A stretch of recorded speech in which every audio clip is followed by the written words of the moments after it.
kasi kinukure ko po si Frank. And magbibigyan lang po ako, but no meat na po kasi Ash Wednesday po today. Magbibigyan ko po yung boss ko tsaka yung colleague ko. Sabi ko patitikman ko po yung bihon. Eh, hindi po siya kumakain ng meat ng Wednesday tsaka Friday. Ano po siya? Pratikang na Catholic po yung boss ko, no? Kasi Spanish po siya. So, since birth, hindi po siya kumakain ng meat during Wednesday and Friday. Fish lang po kinakain niya. So, ayaw na kumain siya kasi shrimp ang ilalagay ko. Baka, di ba shrimp hindi na meat? Anyway, yun po yung pinaugalian nila din sa Spain. Hindi ko po alam na ganun pala. They're very talaga yung particle ng Catholic na po ng Spain, yung old generations, ganun pa rin pala sila. Kasi dito sa France, sila mom and dad, usually eat fish Tuesday tsaka Friday po. Yan. Tayo naman mga Pinoy, hindi tayo kumakain ng meat pagka Black Friday, Ash Wednesday, pagka Holy, ano lang, no? Tawag nito, Holy Week. Pero yun pala yung mga Spanish, every week, hindi po kumakain ng every Wednesday tsaka Friday, all year. Ganun po yung sa kanila. So, I was thinking na pagka Holy Week lang po sila, hindi kumakain ng meat. So, ano lang, shrimp lang po yung nilagay ko. Tapos yung ulo po, minix ko po ulit para kukunin natin yung sabaw. Yan po yung magpapasarap. Kasi kung hindi, wala pong lasa yung ating bihon. Dahil wala po siyang ibang rekado kundi shrimp lang na po. So, nilagyan ko din ng konting ginger na po. Kasi yung ginger magandang maganda sa katawan niyan. Siyempre, may mga gulay. Siyempre, kailangan po ng gulay na po kasi yun po yun magdadala natin.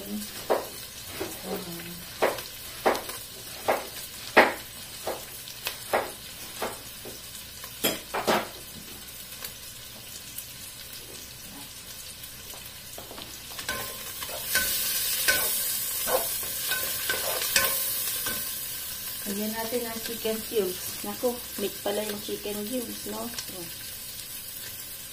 Ayan mo na, hindi mo naman alam.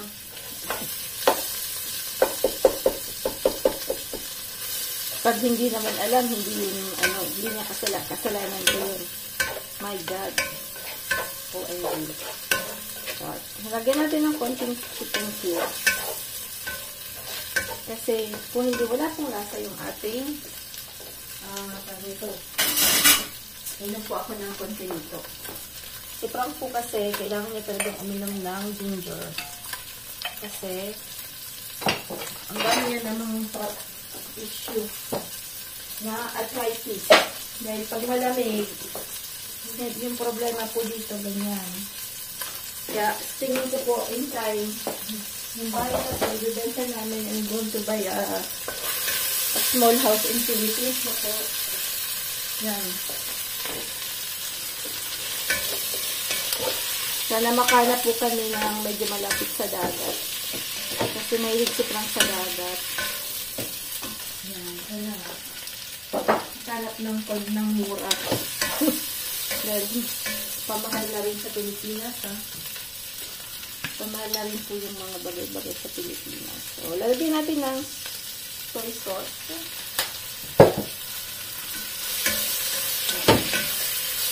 Ganda na ng kulay, no? Kita ba? Yes.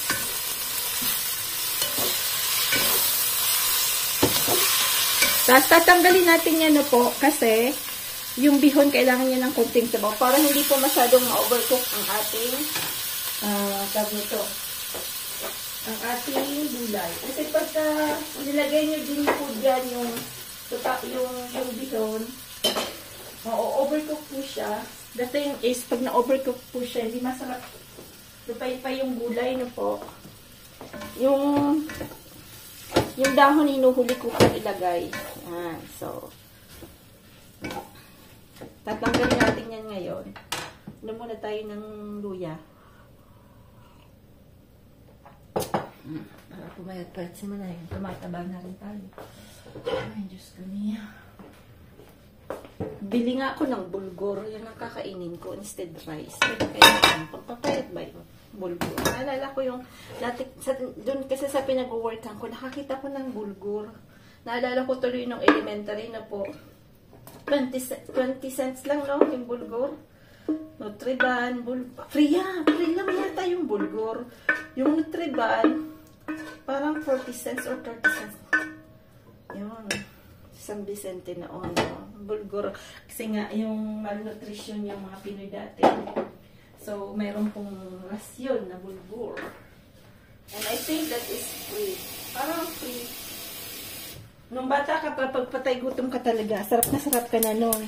Lagi mong pinag-try. Sana po may bulgur sa recess. Bili nga ako mamaya. Kasi parang matamis-tamis yun ng konti. I remember.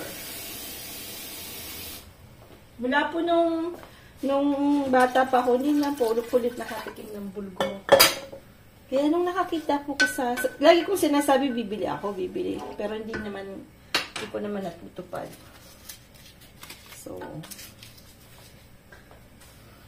pag bibili ako, wala na. Meron na akong biniling something. Di ko na, kasi si Sam yung nagluto. Ang sarap po ng pakagawa niya. Nung bibili po ako ulit, buti na lang 2 yung binili ko. Isa lang pala. Nung bibilihin ko na ulit, nako, wala na po, bus na. Nasaan ba yung, papakita pa. Po yun, oriental. Parang foite, parang, tinago ko yung, yung pinagbalutan. Pero natapon yata ni Funky. Di niya alam na kinikip ko po yung pinagbalutan. Kasi sabi ko nga, bibilang ko ulit si Sam, maghahanap po ako ng gano'n. But I think Frank,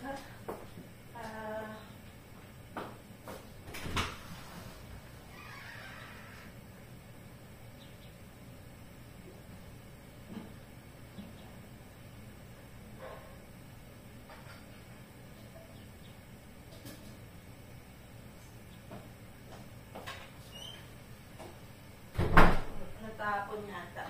Ayun, natapon po yung balat. Sabihin ko na nasa bus ko na bumili siya ulit nun. Kasi masarap. Mura pa naman. Di siya ganun kamahal. Yan. So, yan. Papakuloyin lang natin yan.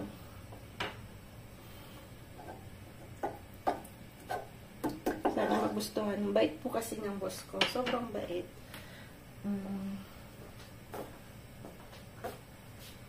Yan, wala. Na po siya, retirement. Magre-retire na po siya. Tapos may magiging bagong boss kami. Pero ako po, hanggang end of May, yung store, ibibigay niya ng June 3, so hindi ko mararanasan yung bagong boss. Pero kung baka mamaya, niya rin po akong, papakusapan siguro ako na mag-stay hanggang June, kasi baka kailangan niya ng manpower para pong, sa bagong store. So we'll see. Kung naman, diba po, kasi ako naman po sanay sa hard work kasi yung dati ko pong pinag-workan is very busy store. Malaki pong store yun, so it's very, very busy. Talagang hectic kami. Yung iba po talaga yung kilos. Bawal mag-cellphone, bawal mag-usap minsan dahil minsan inaabos na katrabaho kung medyo youths na po. So, pero dito po nako. Minsan po, daral-dalan na hindi umaabansi yung trabaho. Pero hindi po ako sanay na gano'n kasi nga yung dati kong pinag-workan, kasi ang dami talaga naming dapat ayusin. So, every hour talagang it counts. So, may parang kota kami na maayos yun. This day, ito dapat magawa namin. But here, no. Kasi it's familial. It's small stores. It's very familiar, usap-usap. Minsan, 30 minutes, sigisan ng usap-usap. But me, I don't. Nag-uusap po ako, but at the same time, I'm working kasi I'm not, parang, parang hindi ako sanay na ganon. So, I'm always busy. Parang gusto ko kasi parating productive po yung ko. Parang yun po yung napag-anuhan ko sa Taiwan. Yung first work ko po kasi sa Taiwan, it's very, yung pong nakapag-Taiwan, nakapag-OFW sa Taiwan, alam po nila yon. Very serious po at very, how do you say this one, mga Taiwanese po is very, iyak ako ng iyak nun po kasi 20 years old po ako nang pumunta sa Taiwan. So, nag-work po ako sa ASI Inc. So, it's very, at the beginning, it's very difficult kasi napaka-strict po nila. So, pero maganda po kasi, yun po yung una kong naging work, nasanay na po ako sa ganong ka-stricto. So, parang naano ko po yun, na nakuha ko sa buhay.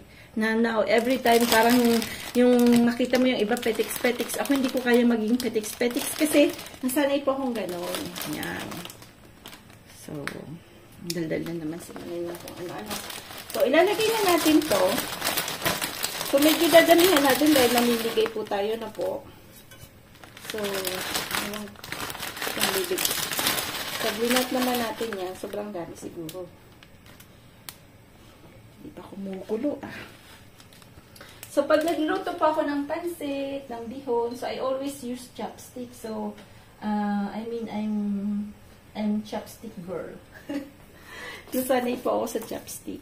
Siguro, lumitaw talaga yung pagka-Chinese blood ko na po. So, kasi si mama, wala na nga siyang baget doon, ha. I mean, wala na siyang chopstick sa Pinas. I'm looking before, mama, saan yung mga chopstick nyo?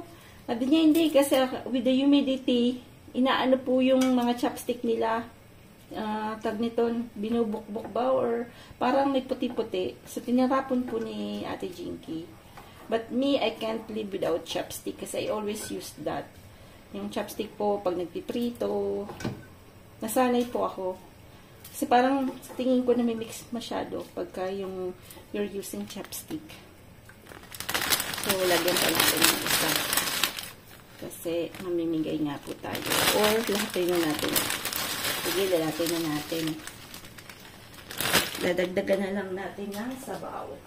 So, ito po, itong pagkukuk na to, dapat po yung water is wag masyadong madami. Kasi, pagka nasobrahan nyo po yung water, nagiging masyadong lutong-luto yung ano po, no, yung pasta.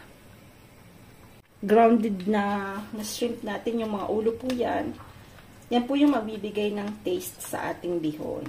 So, wala pong meat tong bihon na to. Shrimp lang po yung linagay natin. Kaya lang may chicken cubes. Kasi, syempre. So, di bali na pong kulang yung water kasi pwede nyo pong dagdagan. Huwag lang sobrang maging sabaw naman po yung bihon nyo. Kasi nga, dapat mong parang napasobrang po yung ating ano, yan. So, lalagyan natin yan ng konting olive oil na po. Tsaka mamaya, lalagyan ko po siya ng, bumili po ako ng sesame oil. Kasi yung sesame oil, ang bango. Sarap. Mabango po yung sesame oil. Medyo mahal lang po siyang oil, pero pagka ano po kayo nagluto ng yung pa yung linalagay ng Chinese pag yung linuluto niya by vapor na po yung fish. At the end, lalagyan nila ng fresh cut na ano tapos sesame oil. Kaya ang bango-bango po ng kanilang food. Yan po yung nagpapabango. Style-style lang yan eh. Kaya minsan maganda po talaga yung nanonood ka rin ng mga ibang YouTuber ng ibang bansa. Kasi marami po tayong nakukuha no po na mga astuce, na mga technique. Ayan. Siyempre, pag kakain ka, hindi naman kakain ka lang. Gusto mo rin pong may makukuha kang vitamina sa pagkain. Kaya, maganda yung ganun po. Basta ka lang po mabusog, hindi. Dapat po may magaganda. Kasi, the food is gasoline ng ating katawan. Pagka yung kinain nyo po, laging pangit, hindi maganda sa katawan, magkakasakit po tayo. Minsan po, ang pagtanda natin, marami tayong nararamdaman dahil sa sobra sa food din. So, it doesn't mean that you buy very expensive food to have a good health. Hindi ganun po. Lalo na po kung nasa Pilipinas tayo, we can plant. Yan. So, at the same time, you do exercise pag nagpa-plant po tayo, no? So, it's very good din po sa ating katawan. yung may everyday activities po tayo. Makita nyo po yung sa ibang bansang talagang everyday, very active sila sa gardening. Lulusog po nila. Okinawa nga eh. 100 years old po sila. So, yun po yung goal natin is parang good food na tayo, yung ba, pwede tayong magtanim pagka meron tayong, gaya na nga, dito po sa France, magiging magsasummer na po. So, marami po akong tinatanim.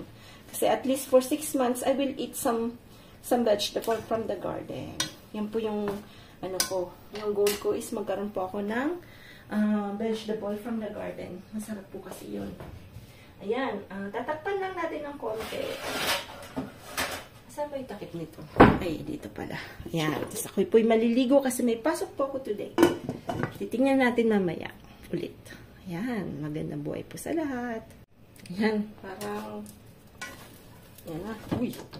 Parang ito nga. So, parang kulang ng sabaw. Ayan. Ayan. Huwag po tayo ng sabaw.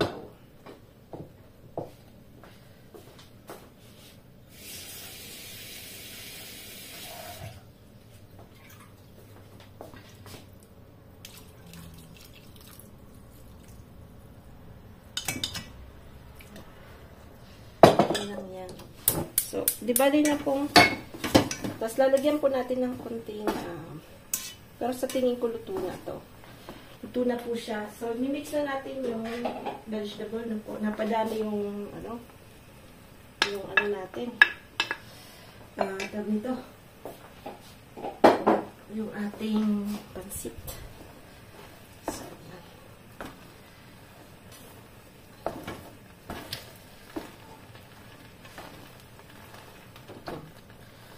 Lagyan natin ng konting soy sauce. At fish sauce. Tikman pala natin. Baka mamaya sobrang alat pala, no?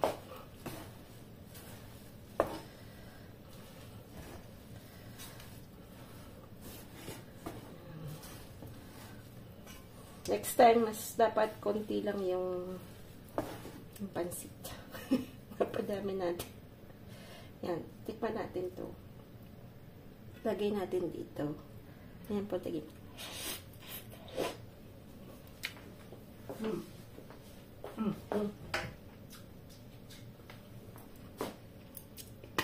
Lagyan natin ng patis, pisos.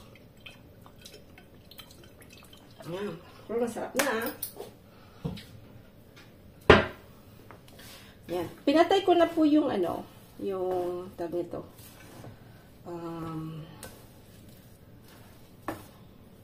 Yung apoy kasi. I turn off the gas na po yung the fire kasi po baka ma-overcook. Yan.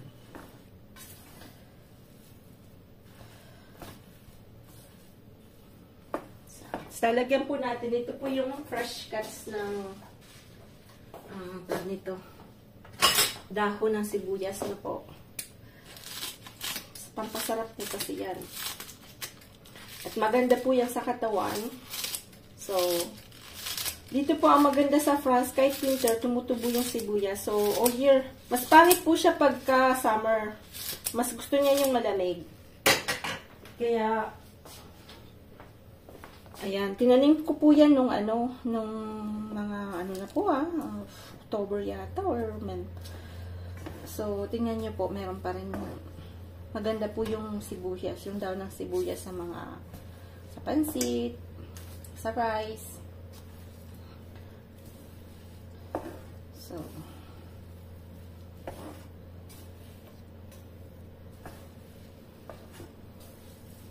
lalagyan natin ng maraming paminta. Pasarap din yung paminta. Yan.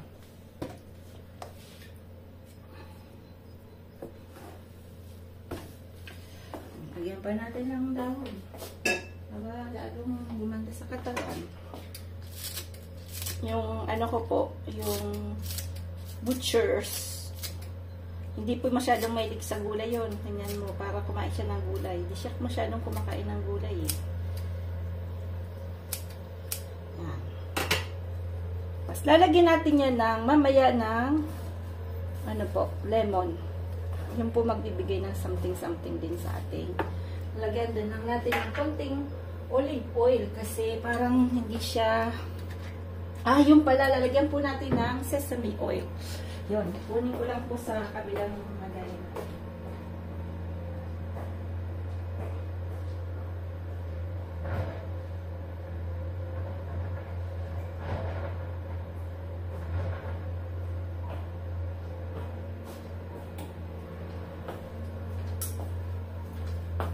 Ito po yung binibigili ko kasi napakabango niya po. Yung dati pong binili ko, yung made here. Nako, walang amoy. Hindi po maamoy yung sesame. Parang tinipid nila yung sesame oil. Expert pa rin talaga yung Asian paggawa ng sesame oil na po. So, ito po galing Singapore. From Singapore po siya. So, yan. Ang bango niya po, sobra. Ay, Diyos ko, yung nangyari. Yan, sabi ko sa'yo, pagbas. Masyado kasing, ano po. Yan. Bango. Ayan na. Pasarap kaya kain nila. Sana. Yan. Bon appetit po sa lahat. Thank you po for watching sa lahat pong nanonood, na walang sawang nanonood. Maraming pong salamat. At sa lahat pong mga nanonood sa aming magkakapatid na sa simula po, maraming pong salamat. Sana po magkita-kita po tayo sa Pilipinas pagka nag-install na po kami sa Pinas. Sana po ay magka-reunion din po tayong lahat. Ayan. So, paglulutuan ko po kayo, promise yan. Ayan po, salamat po. Maraming pong salamat. And every year po, we buy this kind of thing. Ayan. Yung sa wasp po yan. Tsaka sa malalaking, yung parang lalaking ano po, flies. Ayan. So, lalagay yan ni Frank sa, ayun, titingnan natin ha. Yan, dito. Yan, dito po. Papasok po sila sa loob. Tapos hindi na po sila nakakalabas. Yan. Kasi dito po ang daming wasp. Pero hindi na ganun kadami. Kasi last year, ang dami po naming nahuli. Ang maganda po, yung bees hindi pumupunta. Special product po talaga na yung para sa wasp lang. Tsaka sa flies na malalaki na po. So, yun po yung maganda. Kaya lang, medyo mahal yung product na yan. Sabi nung katrabaho ko, siya ang ginagawa niya, DIY lang. Lalagyan niya po ng meat. Yung mineral butter. Inaano niya po yun, kinakat niya into two. Tapos parang binabaliktad niya yung po yun. Tapos sa loob, nalagyan niya ng small piece of meat. Kaya lang mabantot. Sabi ko, ayoko ng ganun kasi kami nasa garden, di ba po? So, siya ganun po yung ginagawa niya. Anyway, kanya-kanyang gawa lang yun.